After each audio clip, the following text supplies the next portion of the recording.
Insight Meditation, or Vipassana, by Maria Delgado. I have often wondered about meditation. What is it all about? Is it tied to a religion or the belief in a god or the Buddha, for example? Is it practiced with the goal of getting somewhere else than where you are now? What is the goal? Does it work, and how is it practiced? A philosopher and author on related subjects named Yiddu Krishnamurti was interviewed in the 70s and asked to define meditation. He said, "I don't know," and stated that by admitting to not knowing what meditation was exactly, we're able to be, in his words, free to move and swim in the inquiry. Krishnamurti was a person who dedicated his entire life to the study and contemplation on subjects like meditation and spirituality. Like him, there are hundreds of schools of thought on how to meditate, what to say and think while doing it, if it's concentration or not, if it's awareness or release. There are probably thousands of teachers and practices, all with different styles and ideas on which is the path to enlightenment. So to look deeply into what meditation is and all these different ways of practicing would be an exercise that would probably take years to even scratch the surface. Since I only have a few minutes, I will take a brief glance at one type in an attempt to get a little taste. For today, let us briefly focus on insight meditation, also known as Vipassana, the Buddhist practice for developing mindfulness or clear insight, the insight into the nature of things. Before we get to how this meditation is practiced, we need to see where it originated and what purpose it fulfills. Vipassana was practiced and taught by Siddhartha Gautama, a prince who lived in India during the 3rd century, who became enlightened and was called a Buddha, and became the founder of what is today the 5th largest religion called Buddhism. According to Studying Religion by Kessler, the Buddha preached the 4 noble truths, which are: 1. There is suffering. 2. The cause of suffering is desire. 3. There is a way to overcome desire and become free from suffering. And 4. That the Eightfold Path, or middle way, leads to freedom from suffering, or nirvana, and to the end of the cycles of rebirths. Further, Kessler explains that this middle way avoids extremes between living a life of severe austerity and living a life of self-indulgence. The middle way teaches how to have the right understanding, right thoughts, right actions, right mindfulness, to mention a few, which all lead to developing the appropriate mental discipline for expanding awareness and stilling the mind. As further clarified by Kessler, instead of engaging in severe ascetic practices to detach himself from the suffering, the Buddha discovered that meditation was the path. Kessler explains that Buddha reached enlightenment, which means awakening or understanding regarding the law of karma, which is the cause and effects of our humanly deeds.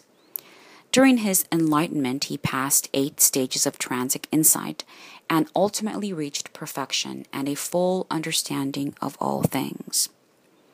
And now we get to meditation as a way of altering consciousness, like the Buddha. One of these meditation types is a practice called the cultivation of insight, also known as Vipassana, and is referred to in the Eightfold Path mentioned earlier as right mindfulness. According to Kessler, and taken directly from his book Studying Religion on page 137, quote, "To achieve insight, the meditator must expand consciousness by the practice of mindfulness, which involves a close, careful, emotionally detached observation of every process that makes up the individual's psychological and physical life. The idea is to pay careful attention to the casually connected chain of events that make up such physical activities as breathing or states like fear. By carefully noting how they arise and pass away, the meditator comes to understand, according to Buddhist thought, the impermanence of all things.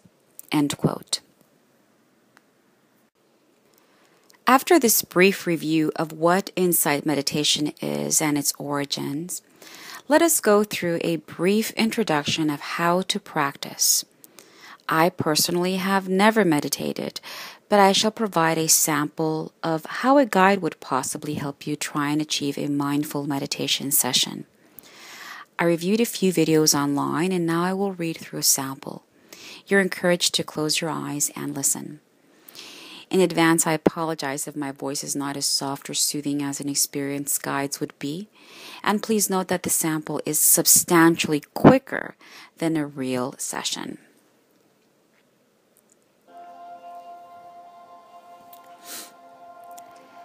Sit in a position where your back is straight but not rigid and you are relaxed. Focus on body parts that are tense and release the tension by scanning through your body from head to toes. Relax every part. Your eyes are closed and hands rested. Vipassana starts with attention to your breath. This attention to the breath is at the center to reaching mindfulness and quieting the mind. You will return to the breath throughout the session. The idea is to keep your senses awake, which will help you be aware that you are here and now.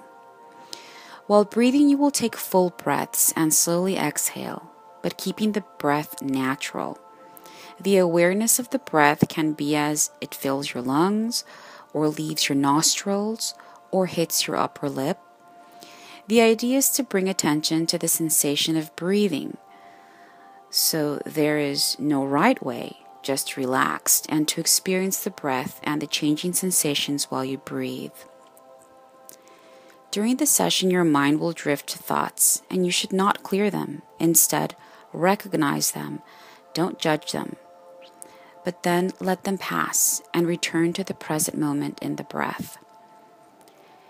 You may notice other things coming up physically, pains or discomforts, but they should be in the background. If a discomfort, for example, is really strong, then replace the awareness of it instead of the breath. Is the feeling good or bad? Does it become stronger or weaken as you attention to it? The idea is to notice the changes in the experience. Once passed, return to the mindfulness of your breath. The same as with physical experiences, emotions can come up like fear, sadness, or happiness. Meet them in the same way you did the physical experience, by acknowledgement, with kindness and presence. Do not push anything away. Do not judge your thoughts or resist what is happening, but instead notice and allow the experience as is. Is the emotion strong? Does the mind feel open or closed? While being present in that particular emotion, notice how the emotion changes and be mindful of the change. If the emotion is strong, breathe through it and return to the breath and relax, being present in the moment-to-moment experience. The goal is to be mindful in each emotion and thought. The emotions or thoughts should not be judged as good or bad. Simply maintain the unconditional presence in the moment.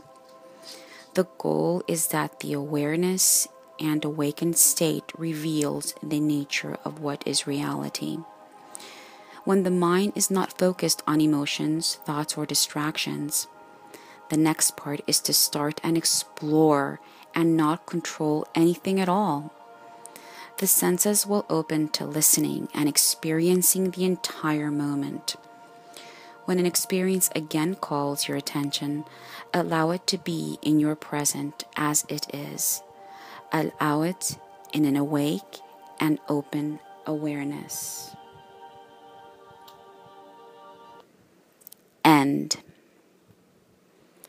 So because this is a sample, I personally wasn't able to reach a peaceful mindfulness, but I think I will attempt meditation and see if I can get close to what I have just described. So as Kessler explains, the Buddha finds wisdom within himself, in his enlightenment experience, and was able to recover wisdom that had always been there, but before his experience was blocked from conscious awareness. And the Buddha reached his goal of becoming free from suffering by realizing that ignorance of the reality of karma was the cause and the key, something he discovered during his meditation and enlightenment. In conclusion, I assume that those that practice insight meditation may seek to discover this more important self within, similar to the Buddha. They may discover that their perceived reality is ever-changing along with all that surrounds them. We all seek freedom from suffering and answers to things that have eluded us for millennia. Looking inside ourselves is one way some try and find the answers.